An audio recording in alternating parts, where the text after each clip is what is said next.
Cette question à présent, Arthur, la France est-elle mauvais élève en matière de dette publique ? C'est en tout cas ce que pense l'agence Fitch, une des 3 principales agences de notation financière. Elle a abaissé d'un cran la note de la France qui passe donc de AA à AA-. Elle invoque les tensions sociales, leurs conséquences, mais également la perspective de croissance moins élevée qu'anticipée.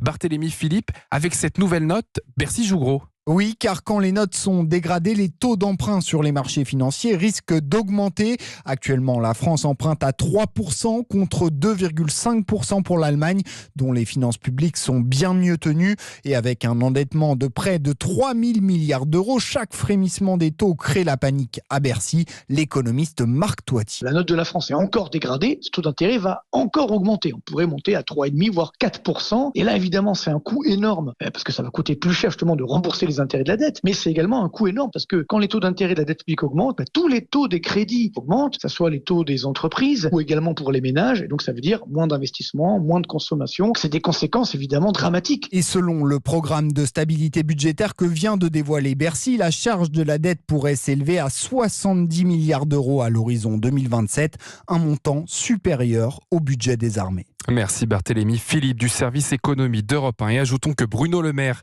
regrette cette appréciation de l'agence Fitch qu'il qualifie de pessimiste. Selon lui, elle sous-évalue les conséquences de plusieurs réformes en cours, dont celle des retraites.